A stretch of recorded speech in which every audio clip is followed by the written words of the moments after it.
और चलिए चाय पर चर्चा में सबसे पहली बात मौसम की ही कर लेते हैं। दिल्ली में इन दिनों सुहाना मौसम बन गया है। हालांकि सुबह शाम पारा गोता लगाता है और दिल्ली में शिमला वाला फील पूरा देकर जाता है। यानी आप ये कह रही हैं कि हम कोई छुट्टी ना लें, हम शिमला यही एंजॉय करें। तो देखिए, इन दिनों जम्मू कश्मीर, हिमाचल प्रदेश और उत्तराखंड में बर्फबारी हो रही है और इसका सीधा असर मैदानी इलाकों में देखने को मिलता है। खासकर दिल्ली के साथ हरियाणा, राजस्थान, पंजाब, उत्तर प्रदेश के कई इलाके हैं जहां पर इस वक्त अच्छी खासी ठंड महसूस हो रही है। तो इस वक्त क्या है सूरत हाल, खासकर राजधानी दिल्ली का, और आने वाले दिनों में सर्दी कैसे रहेगी, इस पर रिपोर्ट देखिए।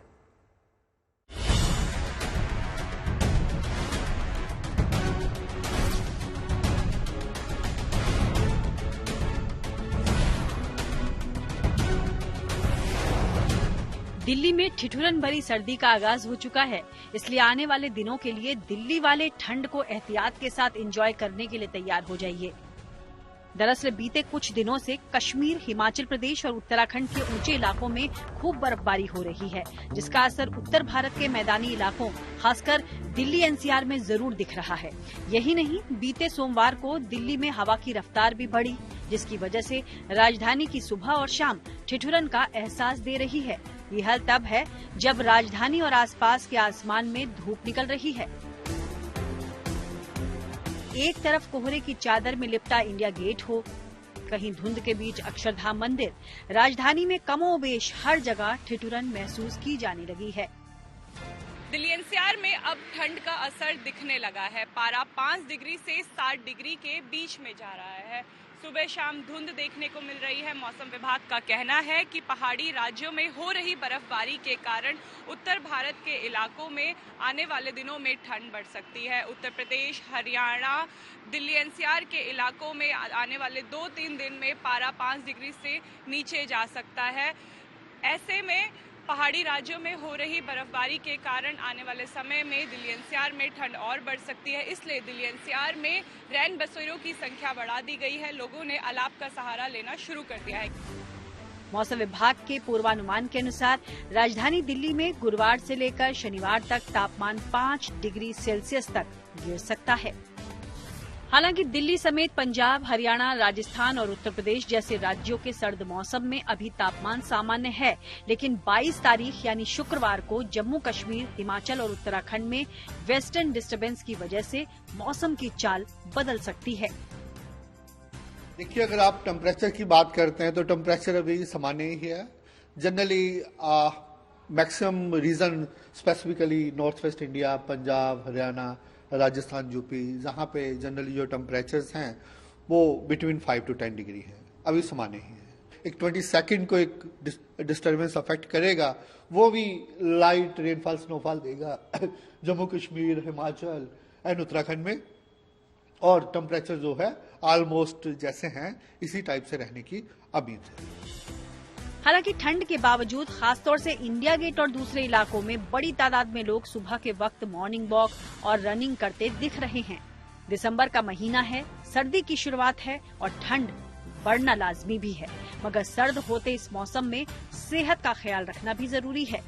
दिल्ली से अनामिका गौड के साथ bureau report, good news today. राजधानी में ठंड ने दस्तक तो दे दी है, लेकिन दिन में चटक धूप मौसम को खुशनुमा बना रहा है। जाहिर है दिल्ली वाले इस मौसम का जमकर लुत्फ उठा रहे हैं। जहां बढ़ती ठंड ने दिल्ली वालों की चाय का जायका बढ़ा दिया है, जाहिर है बदलते सर्द मौसम में अपना ख्याल रखने की भी जरूरत है। लिहाजा राजधानी सावधानी के साथ, एहतियात के साथ, पूरी गर्मजोशी के साथ उस कड़ाके की ठंड का स्वागत कर रही है जिसके लिए वो जानी जाती है।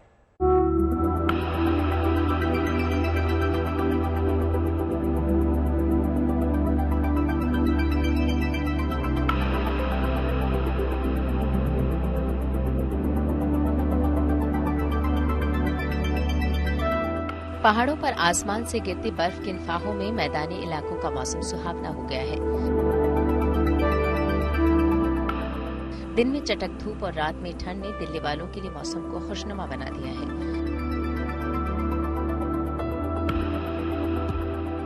राजधानी में गुलाबी ठंड दिल्ली वालों को खूब रास आ रही है। सुबह लोग मॉर्निंग वॉक के लिए निकल रहे हैं। राजधानी में गुलाबी ठंड का एहसास दिल्ली वालों को शिमला की याद दिला रहा है। दिल्ली वाले राजधानी में ही शिमला के मौसम का लुत्फ उठा रहे हैं। पर यही मौसम एंजॉय करने के लोग पैसे देके बाहर जाते हैं हिल स्टेशन वगैरह पे, तो हमें यहाँ मिल रही है इसलिए एंजॉय करते हैं इस चीज को। रादर ये मौसम ऐसा स्प्रेड आगे हो जाए तो अच्छा लगेगा। हालांकि गरीब आदमी बेचारे जिनके शेल्टर नहीं है उनके लिए मुश्किल जरूर है, लेकिन हम लोग एंजॉय कर रहे हैं इस चीज को।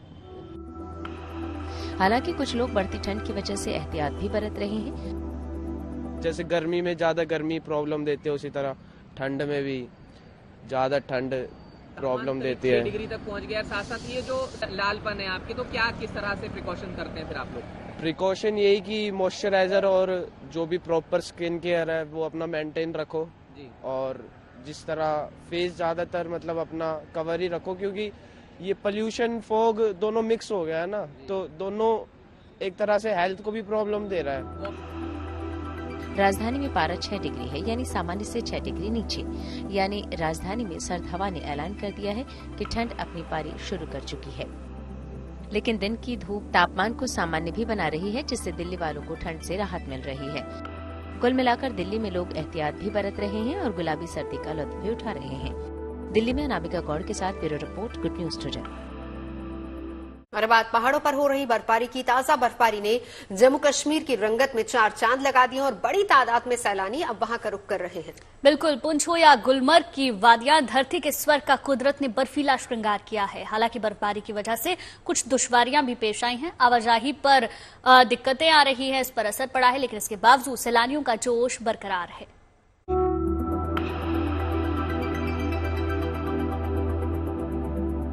दिसंबर के महीने में पहाड़ों की खूबसूरती पूरी तरह निखर चुकी है।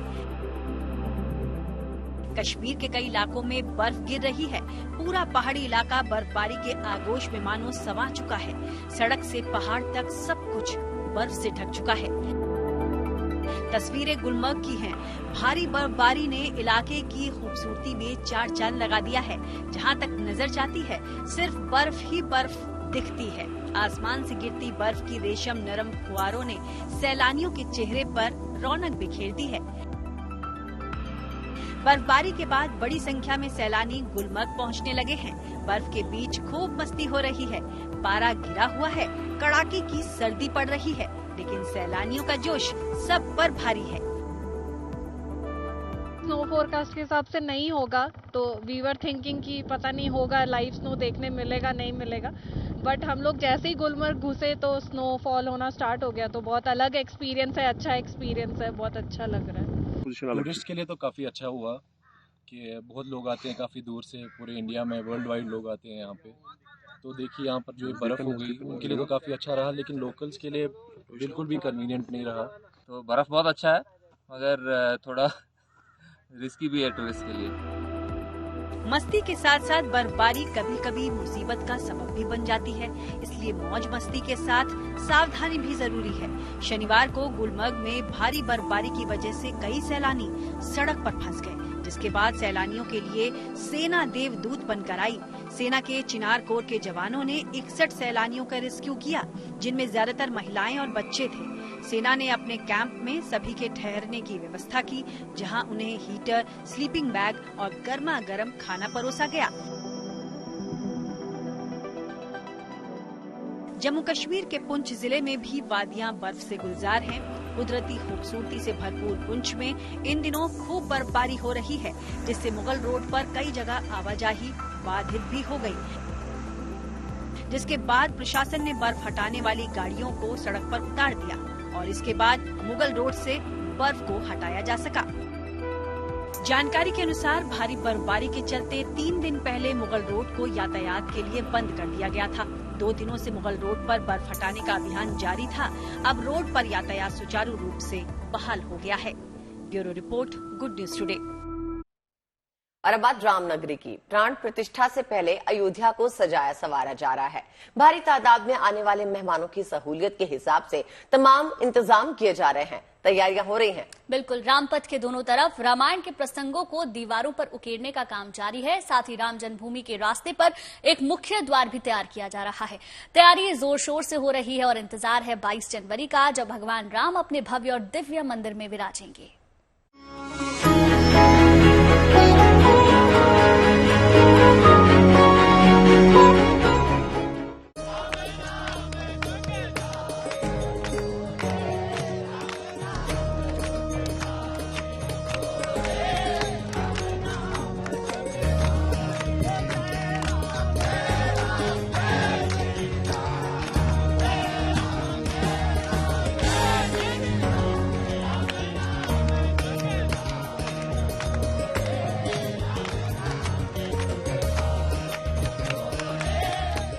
22 जनवरी 2024 को भगवान श्री राम अपने भव्य मंदिर में विराजने आ रहे हैं और पूरे जोश, जज्बे, उत्साह और उल्लास के साथ उनके स्वागत की तैयारियां की जा रही है। अपने आराध्य के स्वागत में रामनगरी दुल्हन की तरह सजाई और संवारी जा रही है। राम मंदिर जाने का मुख्य मार्ग श्री राम जन्मभूमि पथ भक्तों के लिए आकर्षण का केंद्र होगा। दर्शन मार्ग पर कदम रखते ही गुलाबी पत्थरों से बना 12 मीटर ऊंचा प्रवेश द्वार भक्तों को एक नजर में ही आकर्षित करता नजर आता है। इस प्रवेश द्वार का निर्माण लगभग पूरा हो चुका है। इसकी फिनिशिंग का काम चल रहा है। रामलला का मंदिर जितना भव्य और दिव्य है, तैयारियां भी उतनी ही भव्य है। 22 जनवरी से पहले अयोध्या का त्रेता अवतार लोगों के सामने होगा। इसके लिए रामायण के प्रसंगों को शहर की अलग अलग दीवारों पर उकेरा जा रहा है। भगवान श्री राम के जीवन को दिखाती 90 दीवारें आकर्षण का विषय होंगी। अयोध्या मंदिर से जो धर्मपथ है, धर्मपथ में सारी कलाकारी काम इधर बनने वाला है। इसमें 100 वाले है जिसके ऊपर कलाकारी काम हो रहा है। मैं इसके ऊपर टेराकोटा का काम कर रहा हूँ, जो मिट्टी से बनता है। मिट्टी के बनाने के बाद उसको पकाया जाता है, उसके बाद इधर सेटिंग करना पड़ता है, उसके बाद इसके ऊपर कलर होगा।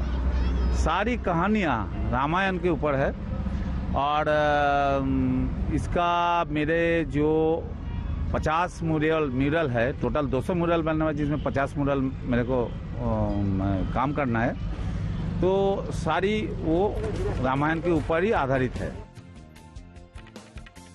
एक तरफ अवधपुरी सज संवर रही है तो दूसरी तरफ भक्तों का उत्साह और उल्लास 7वें आसमान पर है।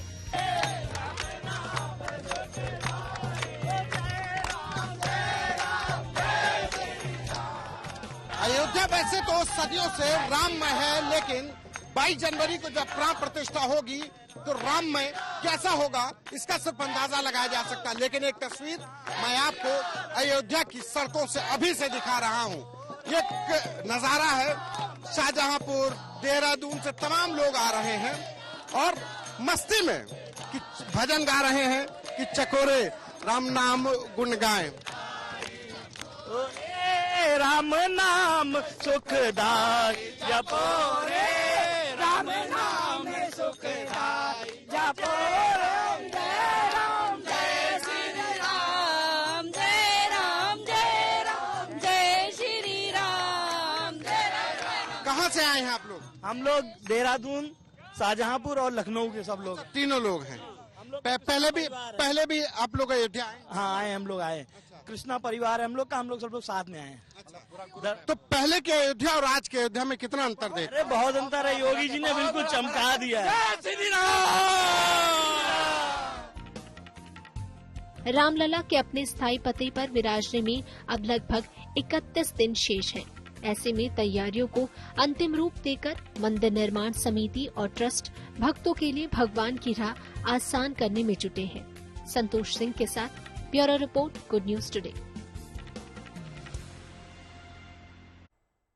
अयोध्या में 22 जनवरी को रामलला की प्राण प्रतिष्ठा की जाएगी और इस शुभ अवसर पर हजारों भक्त और साधु संत अयोध्या नगरी पहुंचने वाले हैं। ऐसे में उनके ठहरने के लिए भी काफी इंतजाम किए गए हैं।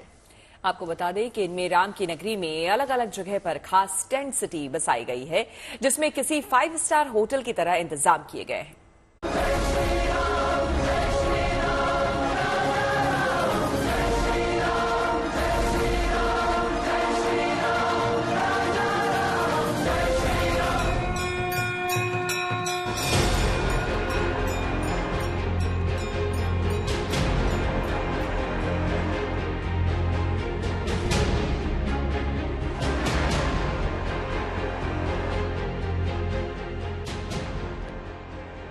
जनवरी की तारीख के लिए अयोध्या में तैयारियां मुकम्मल की जा रही हैं।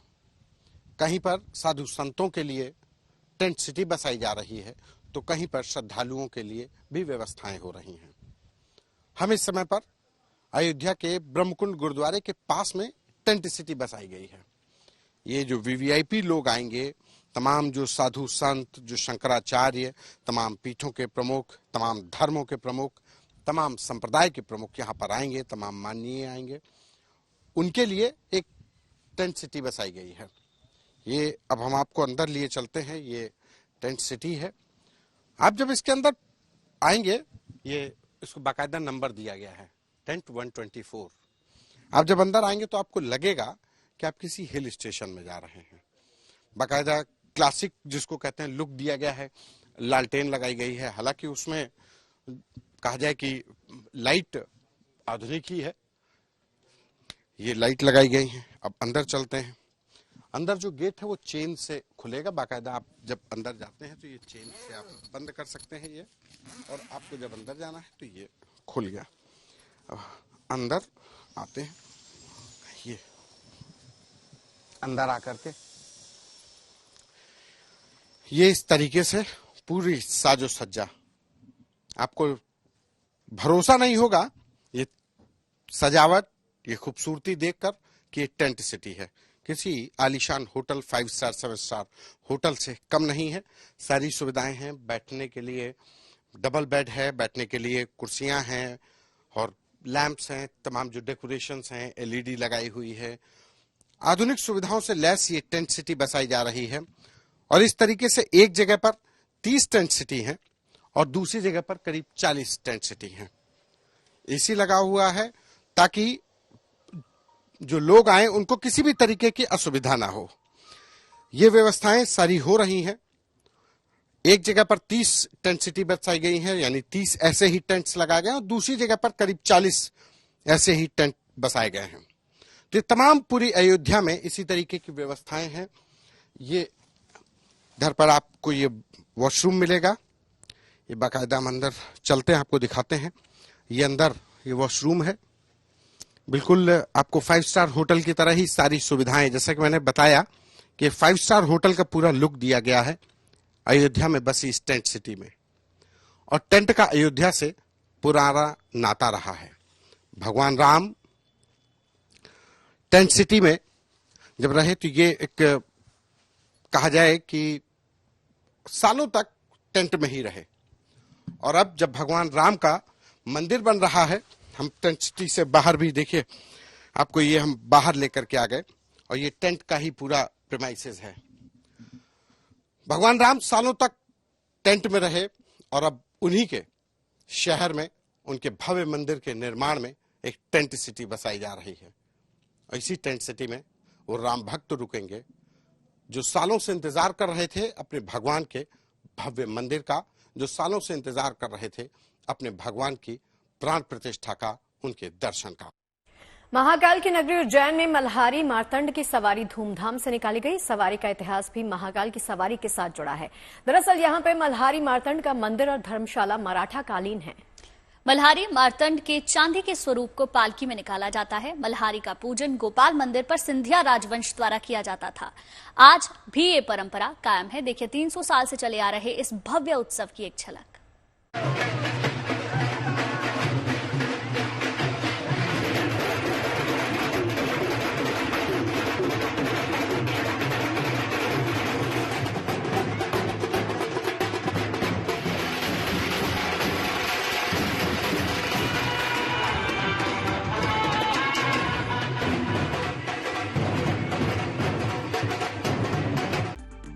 और अब रुक करते हैं दिल्ली की तिहाड़ जेल का, जहां कैदियों की जीने की नई दिशा उन्हें देखने को मिली। ऐसे में इस जेल का एक कोना है जहां जिंदगी आजाद भी है और आबाद भी।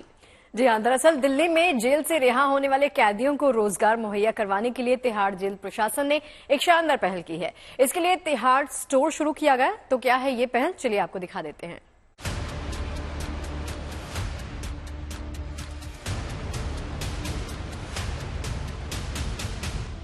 राजधानी दिल्ली में कैदियों को आत्मनिर्भर बनाने की सोच के साथ तिहाड़ जेल में प्रशासन ने ओपन जेल की शुरुआत की है। इस ओपन जेल को तिहाड़ स्टोर नाम दिया गया है और इस स्टोर को चलाने की जिम्मेदारी तिहाड़ जेल के उन 2 कैदियों को सौंपी गई है जो अपनी सजा के आखिरी साल में हैं।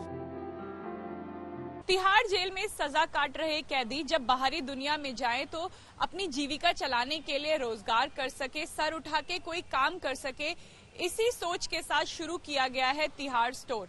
तिहाड़ स्टोर में फिलहाल 2 कैदी काम कर रहे हैं जो अपनी सजा के आखिरी साल में हैं।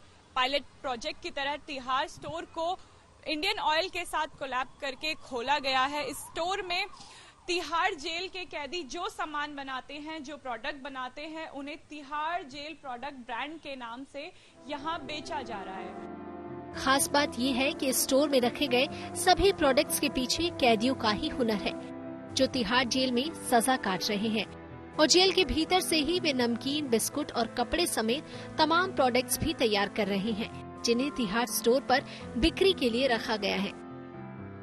बूथ में ये ओपन जेल के तहत है।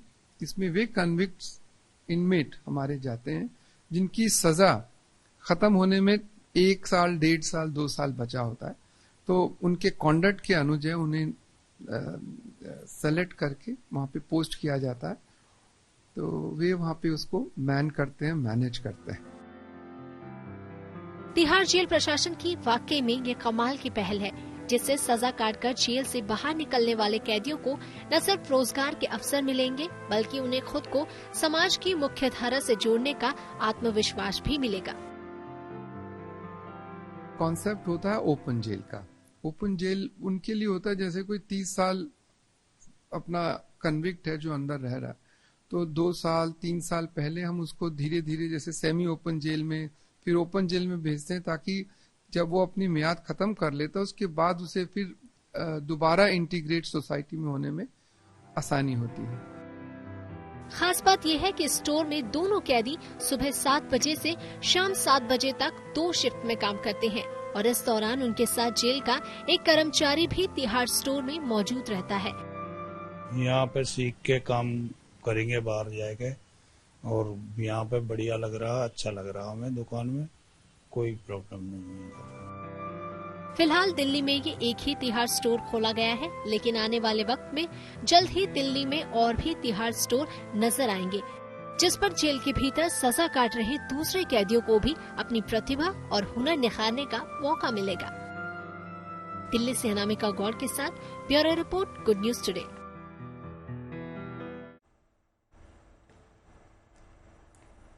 भाई पूरे देश में क्रिसमस की रौनक दिखाई दे रही है और जगह जगह सेलिब्रेशन की तैयारी है। अब क्रिसमस की बात हो और केक का जिक्र ना हो, ऐसा भला कैसे हो सकता है? तो श्वेता, कौन सा केक खिलाएंगी? बिल्कुल, देखिए मार्केट में बहुत तरह के केक हैं, तो आपको बता दें क्रिसमस सेलिब्रेशन के लिए कलर्स की तलाश में मैं पहुंची दिल्ली की 98 साल पुरानी बेकरी में, जहां पर क्रिसमस के लिए कई तरह के केक देखे गए। आप भी देखिए क्रिसमस पर जायके के जश्न की ये कुछ तस्वीरें। इस वक्त मैं दिल्ली के कनॉट प्लेस के सबसे पुराने शॉप में हूँ, वेंगर्स में, जो कि 98 साल पुराना यहाँ पर शॉप है। और इस वक्त जो आप भीड़ देख रहे हैं, ज्यादातर लोग यहाँ पर क्रिसमस केक लेने के लिए आए हुए हैं। देखिए लंबी लंबी कतारें लगी हुई हैं। आपको हम बता दें कि यहाँ पर बहुत पहले से तैयारियां शुरू हो जाती है। लोग पर्सनल केक देते हैं बनाने के लिए, अपने फ्रेंड्स के लिए, फैमिलीज के लिए। देखिए यहाँ पर लंबी लंबी लाइनें लगी हुई हैं। तो देखिए बहुत भीड़ है यहाँ पर, और मैं स्पेशली यहाँ पर आई हूँ आपको ये बताने के लिए कि इस बार खास करके किस तरह के केक जो हैं वो ट्रेंड में हैं, और खास करके इस शॉप में, बेकरी शॉप में क्या इंतजाम किए गए हैं। देखिए यहाँ पर तरह तरह के आपको केक्स दिख जाएंगे। यहाँ पर आप देख सकते हैं अलग अलग बॉक्स शेप एक्समस केक, और साथ ही साथ बास्केट शेप, अलग अलग शेप में यहाँ पर बना हुआ है। मेज शेप, भुट्टे के शेप का ये देखिए ये बना हुआ है क्रिसमस केक, जो कि बहुत ही डिफरेंट लग रहा है। भुट्टे के शेप का यहाँ पर है क्रिसमस केक। तो अलग अलग क्रिसमस केक हैं, अलग अलग फ्लेवर्स हैं, और खास करके क्या गुडीज यहाँ पर हैं वो भी हम जानेंगे। तो ये बताइए कि इस बार भीड़ तो बहुत ज्यादा है, लेकिन अगर आप हमें बता पाएं कि इस बार केक में क्या क्रिसमस को लेकर विशेष तैयारियां आप लोगों की तरफ से, कौन कौन से केक? हमने इस बार काफी सारी नई चीजें की हैं, और हाँ, जैसे प्लम केक बनाए हैं हमने, ये वाले इसमें प्लम केक लॉक से बनाए हैं, प्लम केक मेज पुडिंग बनाई है, प्लम केक हमने बनाए हैं आपके बुक शेप में, बास्केट शेप में, और आइसिंग केक बनाए। कैमरामैन को बोलूंगी जरा वो दिखाते भी जाए जब तक ये बता रहे हैं। हाँ जी। और इसके अलावा ये प्लम पुडिंग बनाई है, इसमें large, medium, small plum pudding होती है, और सैंटा केक भी अलग से दिख रहा है। स्मॉल सैंटा सब में होता है, लगभग सब में सैंटा होता है। और ये स्पेशलिस्ट बने हैं। कि यहाँ कितने तरह के केक हैं, अगर मैं पूछूं आपसे तो लगभग कितने वैरायटी? हमारे पास अगर केक का आप हिसाब लगाएंगे तो कम से कम राउंड आउट पर मतलब 70-80 टाइप के केक होते हैं। 70-80 तरह के? हाँ, उसमें कई चीजें होती हैं, कुछ बने हुए हैं, कुछ नहीं बने हुए हैं, कुछ क्रीम केक होते हैं, कुछ ड्राई केक होते हैं। अगर मैं कोई स्पेशल केक आपको बोलूं क्रिसमस पे, गुड न्यूज टुडे के दर्शकों को खास करके दिखाने के लिए, कौन सा केक आपका फेवरेट है? आप ये देखिए, हमारा लॉग शेप केक है। Log shape cake? Log shape बनता है स्पेशली, और बुक शेप बनती है, बास्केट बनती है, ये स्पेशली बनता है। इसमें फ्लेवर क्या होता है जो लॉग शेप केक है, उसका फ्लेवर क्या होता है? लॉग शेप एक्चुअली क्या है, ये अंदर प्लम बेस होता है सारा। प्लम बेस के ऊपर चॉकलेट से कवरिंग होती है, और बाकी जो और भी केक है सब में प्लम बेस होता है सारा। प्लम बेस के ऊपर से डेकोरेशन होती है उनकी अलग अलग टाइप की। और कॉस्ट भी आपने रीजनेबल ही रखा है, बहुत महंगा नहीं है? बिल्कुल, हमारा रेट पहले हम कोशिश यही करते हैं कि कस्टमर को cheap and best. Christmas vibes, जिस तरह से गुड न्यूज टुडे आपको लगातार दिखाता रहता है, हर एक सेलिब्रेशन आपको दिखाता है, तो एक बार फिर से मैं आपको दिखाना चाहूंगी, कैमरामैन को बोलूंगी, देखिए जरा यहाँ पर भीड़ देख के आपको अंदाजा हो जाएगा कि देखिए किस तरह से लोग यहाँ पर कतारों में खड़े हैं, अपनी अपनी बारी का इंतजार कर रहे हैं। आपको बता दूं, पहले से ही ऑफिस में देने के लिए, रिलेटिव्स को देने के लिए, फ्रेंड्स को देने के लिए केक जो है यहाँ पर पहले से ऑर्डर किए जाते हैं, और कई जगह चूंकि ऑफिस में बल्क में जाता है तो कई बार क्विंटल्स में जो है वो केक यहाँ पर बनते हैं और वो भेजे जाते हैं। और जिस तरह से बताया, लगभग 70 से 80 तरह के केक यहाँ पर इस शॉप में मौजूद है, और ऐसे ही दिल्ली एनसीआर में कई ऐसे शॉप्स हैं, बेकरी शॉप्स हैं, जहां आपको अलग अलग तरह के केक्स, अलग अलग फ्लेवर्स के देखने को मिल जाएंगे। तो ये फेस्टिविटी लगातार जारी है, आप बने रहिए हमारे साथ, देखते रहिए गुड न्यूज टुडे। और चलिए बात उन क्रिकेट सितारों की कर लेते हैं जिन पर दुबई में चल रही आईपीएल ऑक्शन में हुई पैसों की बारिश। इस रेस में सबसे आगे हैं ऑस्ट्रेलिया के मिचेल स्टार्क, जो आईपीएल इतिहास के सबसे महंगे खिलाड़ी बन गए हैं। उन्हें कोलकाता नाइट राइडर्स ने रिकॉर्ड 24 करोड़ 75 लाख रुपए में खरीदा है। इससे महज घंटे भर पहले सबसे महंगे खिलाड़ी की रेस में ऑस्ट्रेलिया के ही पैट कमिंस चल रहे थे आगे, जिनको सनराइजर्स हैदराबाद ने 20 करोड़ 50 लाख रुपए में खरीदा। तो जाहिर सी बात है कि आईपीएल नीलामी में विश्व विजेता ऑस्ट्रेलिया के खिलाड़ी जबरदस्त डिमांड में है। इससे पहले आईपीएल के सबसे महंगे खिलाड़ी का ताज इंग्लैंड के ऑलराउंडर सैम करन के नाम पर था, जिन्हें पिछले साल पंजाब ने 18 करोड़ 50 लाख रुपए में खरीदा था। बिल्कुल, वहीं भारतीय खिलाड़ियों की अगर बात करें तो इस सीजन में बॉलिंग ऑलराउंडर हर्षल पटेल को पंजाब किंग्स ने 11 करोड़ 75 लाख, शिवम मावी को लखनऊ सुपर जॉयंट्स ने 6 करोड़ 40 लाख, उमेश यादव को गुजरात टाइटंस ने 5 करोड़ 80 लाख और शार्दुल ठाकुर को चेन्नई सुपर किंग्स ने 4 करोड़ में खरीदा। सर्द मौसम का हो गया है आगाज, अब एक बार फिर से भर लीजिए अपनी अपनी उम्मीदों की परवाज। सर्दी है तो क्या हुआ, क्रिसमस और नए साल का जश्न भी बाकी है, इसलिए जोश अपना हाई है। भाई देखिए, सर्दी के मौसम में चाय शाय गपशप ना हो, ऐसा भला हो कैसे सकता है। बिल्कुल, इसीलिए चाय पिएं और पिलाएं सुबह शाम, साथ ही रखें अपनी सेहत का बहुत ख्याल। तो ऐसे ही एक खास टी पार्टनर के साथ कल फिर हम पियेंगे चाय, और ये टी पार्टनर और कोई नहीं है भाई, आप ही लोग हैं। आइएगा 5 बजे चाय पीने।